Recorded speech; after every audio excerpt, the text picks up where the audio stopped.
Hey there, this is Andrea, your real life English fluency coach.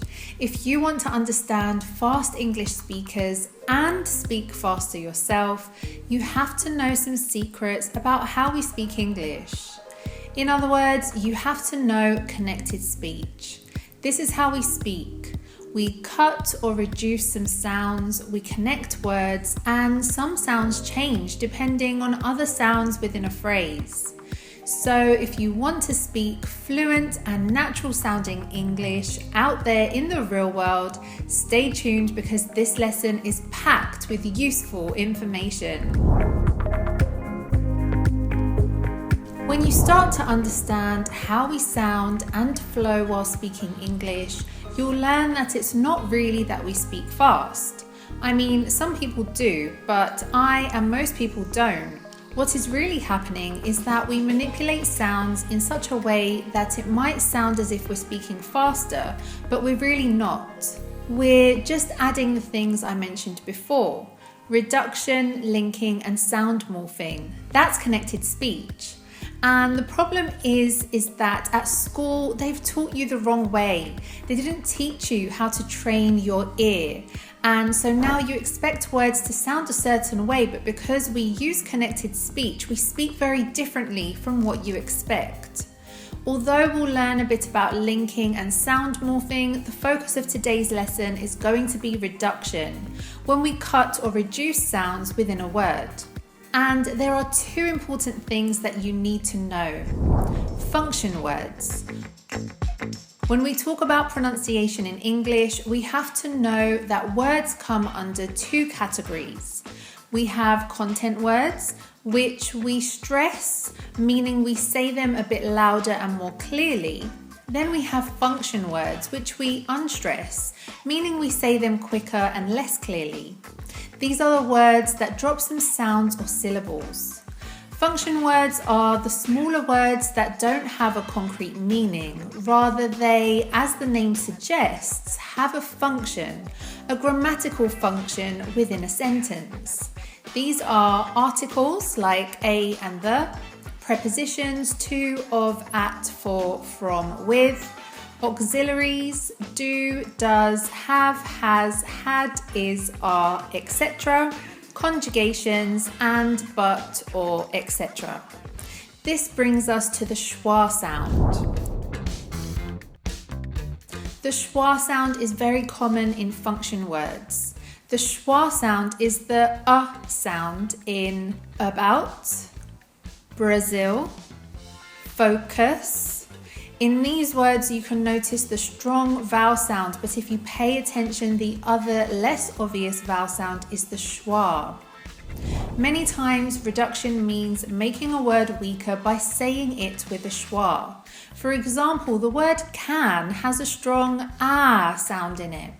However, when we say it in a sentence, we replace that for and it sounds like can. Now I'll teach you some common cases where reduction happens. In pronouns. Many times pronouns are function words and as such they reduce. In this case it means that they drop a sound, the H. I'm talking about he, his and her. What did he do becomes what did he do? What is his problem becomes what is his problem? Did you call her becomes did you call her? So you'll hear both linking and sound morphing in these examples. Another pronoun that often gets reduced is them, but here we drop the th sound. I will call them becomes I will call them. Why didn't you tell them becomes why didn't you tell them? The two main prepositions that change very drastically are of and to. We don't say of, we say of, or even just a schwa sound. Point of view becomes point of view. One of a kind becomes one of a kind. Then we also have for each other becomes for each other. Before we continue, let me ask you, do you constantly find yourself stuck in your learning? Well, you are not alone. If you want to finally be able to understand and speak fluent English in the real world, then I highly recommend you give our app, the Real Life English app, a try. First of all, with this app, you can speak English anytime, anywhere, at the touch of a button and discover other cultures as you connect with English speakers from around the world. And guess what? It's all free. I bet this sounds like a dream, right? Well, now it's a dream come true, so give it a try now. Just click here or in the description below now, or search for Real Life English in the Apple app or Google Play Store. For this part, I'll give you some examples for you to repeat after me. We'll also bring Ethan on so he can show us the American pronunciation, which might vary. These examples you'll hear contain reductions, but also the linking and sound morphing I mentioned before. For now, just focus on saying it like me or Ethan. I want to go to the store. I want to go to the store.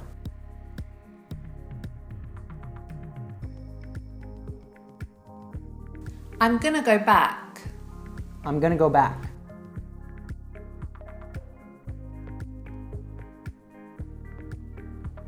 I kinda wanna go. I kinda wanna go.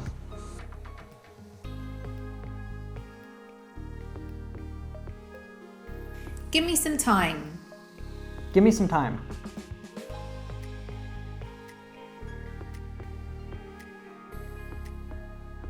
I don't know. I don't know.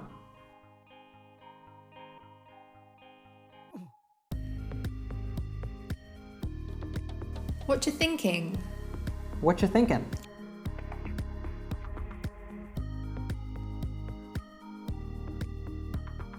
Let me think about it. Let me think about it.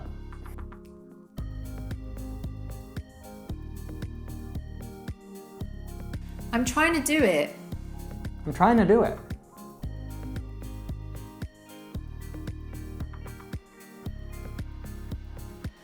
I'm gonna wanna go soon.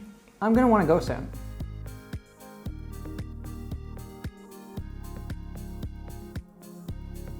Don't you know? Don't you know?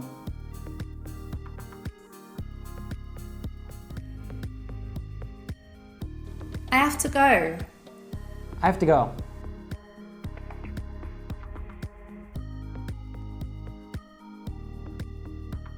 There are a lot of people here. There are a lot of people here.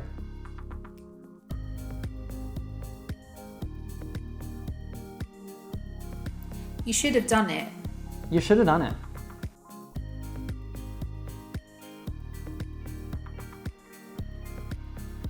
Did you do it? Did you do it?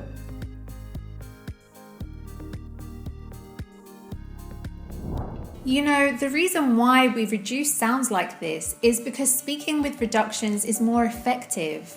It takes less effort. It's not that we're lazy. Fully articulating every single word takes a lot of effort.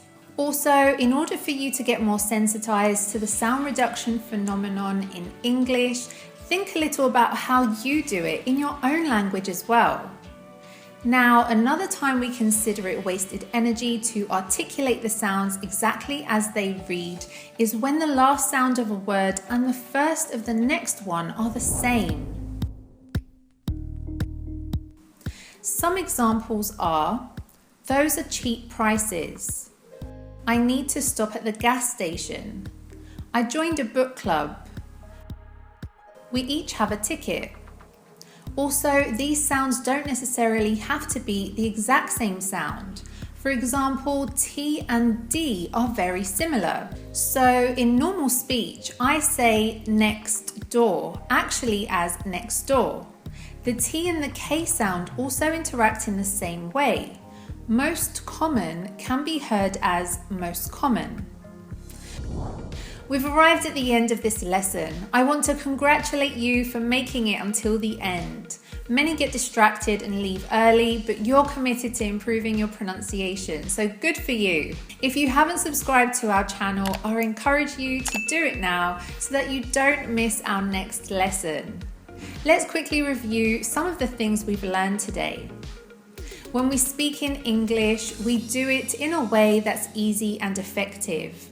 We use connected speech, which is how we cut or reduce some sounds. We connect words, and some sounds change depending on other sounds within a phrase. We focused on reduction today. We learned about function words, words we unstress, and the schwa. Then we learned that the pronouns that start with an H drop that consonant. So we might say, where is he? Instead of where is he? The prepositions of, to, for get weakened. We saw many examples of verbs with prepositions. And then some examples of the same consecutive sounds, which when they occur, we only pronounce one of them. For example, gas station. For your next watch, I highly recommend you watch this lesson Ethan made. It's called Stop Speaking School English, Start Speaking Real Life English. Ethan, take it away. So in school, they actually teach you to speak in a way that is different than how we native speak in real life. So not only can this leave you speaking a little bit like a robot if you're just relying on what you learn in school, but you're also going to find it very difficult to understand natives. For example, if you want to watch a TV series without subtitles, or if you want to travel to an English-speaking country.